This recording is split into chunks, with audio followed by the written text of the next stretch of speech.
Sathya Sai Speaks, Volume 8, Chapter 45. Give the giver the gift. This is a pot, this is a thatch, this is a house, this a wall, this jungle, this a hill, this is the ground, this the lake, this the fire, this the wind, this the sky. This is the maker of the day. This is the light of night. These the stars. These the planets. These the inert. These the vital. This is he. That is his person. These are all distinct from me. This material world is different from me. Thus, as a witness, I cognize all this and fill each with the principle of existence, without the help of any disciplinary process, for I am above and beyond all this. This is an auspicious moment in the history of India, when you have a great chance to understand the truths embodied in the scriptures of this land, and the ideals that are embedded in the ways of living that are prescribed by the codes propounded therein. In order that you may attain the only goal of human life, namely, realizing the divine and becoming divine, the Eternal has limited itself and come in this human form. It will reveal the ideals again and re-establish it among all men. Of course, it is difficult for those who are unacquainted with the scriptures to grasp the mystery of this advent. I may tell you, nevertheless, that all the five elements, ether, air, fire, water, and earth, have been created by the will of the Supreme. They have each to be used by you with reverential care and vigilant discrimination. Reckless use of any one of them will only rebound on you with tremendous harm. External nature has to be handled with caution and awe. Control the tongue with double care. So too your inner nature, your internal instruments. Of these, two are capable of vast harm: the tongue and sex. Since sex is aroused and inflamed by the food consumed and the drink taken in, the tongue needs greater attention. While the eye and the ear and the nose serve as instruments of knowledge about one particular characteristic of nature, the tongue makes itself available for two purposes: to judge taste and to utter word syllables of communication. You must control the tongue with double care, since it can harm you in two ways. Without the control of the senses, sadhana is ineffective. It is like keeping water in a leaky pot when the senses are given full sway. Patanjali, the celebrated sage author of the Yoga Sutras, had said that when the tongue is conquered, victory is yours. When the tongue craves for some delicacy, assert that you will not cater to its whims. The monks and monastic dignitaries in this land have fallen prey to the tongue and are unable to curb its vagaries. They wear the robes of renunciation, but clamor for tasty delicacies, and thus bring the institution of monkhood into disrepute. If you persist in giving yourself simple food that is not savory or hot, but amply sustaining, the tongue may squirm for a few days, but it will soon welcome it. That is the way to subdue it and overcome the evil consequences of its being your master. Control your taste, control your talk. Since the tongue is equally insistent on scandal and lascivious talk, you have to curb that tendency also. Talk little, talk sweetly. Talk only when there is pressing need. Talk only to those to whom you must. Do not shout or raise the voice in anger or excitement. Such control will improve health and mental peace. It will lead to better public relations and less involvement in contacts and conflicts with others. You may be laughed at as a killjoy, but there are compensations enough for you. It will conserve your time and energy. You can put your inner energy to better use. You may take my special birthday message for you. Control your taste, control your talk. This is but a part of the larger program of controlling the senses. Your devotion to God is best expressed by achieving the control of the senses. For the senses rush towards the temporary and the tawdry. Thus they foul the heart.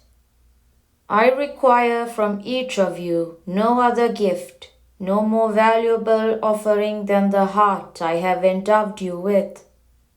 Give me that heart as pure as when I gave it to you, full of the nectar of love I filled it with. Do not be jubilant because this is the day when this body became manifest through birth 43 years ago. Birth and death are inevitable incidents in the career of physical sheaths. Worth is judged by what happens in the interval. That is what one has to be jubilant about. Utilize that period for the progress of the spirit. There are 3 lines along which endeavor has to be directed.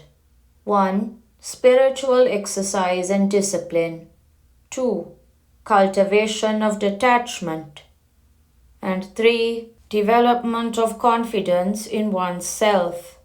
Without these 3, life is wearisome and a wasteful journey through the sands. Give up, renounce. That is the virtue you need for spiritual progress. It is not the value of the things given up that counts. It is the loftiness of the impulse behind the act. Feel that each moment is a step towards God. So long as one is dominated by sense pleasure, it cannot be said that his spiritual life has begun. Now, many clamor for the experience of spiritual bliss, but few earn it because they find themselves too weak to reject the clamor of the senses. A little inquiry will reveal that the senses are bad masters and very inefficient sources of knowledge. The joy they bring is transitory and fraught with grief. Mere knowledge will not endow you with the wellspring of joy in the heart. Only the contemplation of the might and majesty of God as seen in the universe can be a never-failing source of joy. No two can agree on any matter, be they brothers or sisters, life-mates or father and son. It is only as pilgrims on the Godward path that two can heartily agree and lovingly cooperate. You can be a pilgrim even while attending on your daily duties. Only you have to feel that each moment is a step towards Him. Do everything as dedicated to Him, as directed by Him, as work for His adoration, or for serving His children. Test all your actions, words, thoughts on this touchstone. Will this be approved by God? Will this rebound to His renown? In the epic of Ramayana, you find the father, Emperor Dasharatha, is infatuated with his dear wife, and he sends his son Rama to the forest in exile for 14 years. The son, however, is such a true follower of righteousness that he exiles his dear wife to the forest, in obedience to the whisperings of a section of his people. The father was the slave of his senses. The son was master. God will approve the latter and disapprove the former. So also, those who have no conception of the Lord, who is above and beyond all human convention, may cavil at some of the actions of Krishna, but those who are aware of his divinity will understand their true significance. All men are cowherds, all animals are cows. When you dedicate yourselves to the glorification of the Lord, you will revere the body, the senses, the intelligence, the will, and all the instruments of knowledge, action and feeling as essential for his work, while others will get intoxicated with pride. The bhakta, devotee, will be intoxicated with prema, selfless love.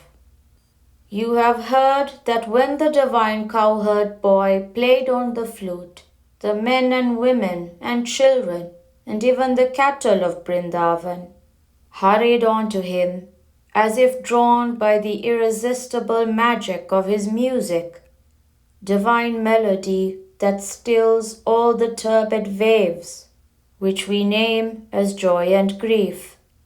They left off the work they were engaged in. They had no other thought than the attainment of the divine presence. The cattle stopped grazing, the calves stopped guzzling milk. The story of Krishna and the gopis, cowherd girls, has a deep inner meaning. Vrindavan is not a specific place on the map, it is the universe itself. All men are cowherds, all animals are cows. Every heart is filled with the longing for the Lord. The flute is the call of the Lord. The sport, call Rasa Krida, the sportive dance, the dance of Krishna in his boyhood with the cowherdesses. Where Lord Krishna is described as dancing with the milkmaids in the moonlight, every maid has a boy Krishna holding her hand in the dance, is a symbol of the yearning and the travail borne by those who aim at reaching his presence. The Lord manifests such grace that each one of you has the Lord all for yourself. You need not be sad that you won't have him when others get him, nor need you be proud that you have him and no one else can have him at the same time. The Lord is installed in the altar of your heart. Be pure and humble, as pilgrims ought to be. Offer your entire self, your entire life to Him. Then your adoration will transform and transmute you so fast and so completely that you and He can be merged into one. He thinks, feels, and acts as you do. You think, feel, and act as He does. You will be transformed as a rock is transformed by the sculptor into an idol deserving the worship of generations of sincere men. In the process, you will have to bear many a hammer stroke, many a chisel wound, for He is the sculptor. He is but releasing you from petrification. Offer your heart to the Lord. Let the rest of you suffer transformation at His hands. Do not defile time, or the physical sheath, or this life's chance, using them for paltry ends. Your pilgrimage to this place on this occasion is but a part of the long pilgrimage upon which you entered when you were born, which may not end even when you die. Do not forget that fact. Be pure, alert, and humble as pilgrims ought to be. Treasure the good things you see and the basic truths you hear. Use them as props and promptings for further stages of the journey. It serves no purpose if you merely acknowledge that the Lord has come, but do not yearn to benefit by the advent. In the previous ages, in what is called Krita, Treta, and Dwarapa Yugas, each yuga or age being a long cycle or time period in Hindu mythology, the incarnations of the Lord were not accepted as such by many. Even their parents, kinsmen, and comrades hesitated to adore them. Only a few sages who had cultivated the inner vision through study and sadhana knew their reality. Keep relationship with this incarnation unbroken. But today in this Kali Yuga, while the currents of contradiction and controversy are undermining faith and adoration, the good fortune that has brought you face to face with me is something for which you must thank your merit won through many lives. This is no ordinary good fortune. This incarnation is moving with you, your joy and grief, in order to console, encourage, and cure. This relationship is something unique. It has to be kept unbroken until the goal is reached. Devotees who are attached to me have a special responsibility. Vice Chancellor Dr. Gokak referred to this in his speech. To my direction that no one shall collect funds for any endeavor connected with my name. I want that you must replace dharna yearning with dharma yearning. Yearn for dharma, not riches. Do not extend your hand before man, but ask of the Lord, and he will fill it with priceless treasure. Have that faith and carry on. I may make mention now of a letter written to me by Dr. K. M. Munshi, a great follower of Gandhi, one of the architects of Free India, a famous Gujarati writer, founder of the Bharatiya Vidya Bhavan, dedicated to the revival of the permanent values of Indian culture. He has written that he came, he saw, and he was conquered. Of course, what really happened was that his love merged in mine, his ananda, bliss, merged in mine, and he is happy beyond expression. He has suggested in that letter that just as there are some days which are celebrated all over the world as holy days, my birthday must be an all-world holy day. He has asked me to bless this plan of making this day a day of Satyanarayana Puja the world over. I appreciate his attachment and devotion, but I do not encourage this adoration of just one name and one form, and that too my present name and my present form. Unfurl the Prashanti flag on your own hearts. I have no wish to draw people towards me away from the worship of my other names and forms. You may infer from me what you call my miracles. You may say that I am causing them to attract and attach you to me and me alone. They are not intended to demonstrate or publicize. They are merely spontaneous and concomitant proofs of my divine majesty. I am yours and you are mine forever and ever. What need is there for attracting and impressing, for demonstrating your love or my compassion? I am in you and you are in me. There is no distinction or distance. I am now hoisting the Prashanti flag on this Prashanti Nilayam. The flag is a sign that is significant for each one of you. It is a reminder of your duty to yourself. And so, when I hoist it on this building, you must unfurl it on your own hearts. It reminds you to overcome the urge of low desires, of the anger and hate when your desires are thwarted. It exhorts you to expand your heart so that you embrace all humanity and all life and all creation in its compass It directs you to quieten your impulses and calmly meditate on your own inner reality.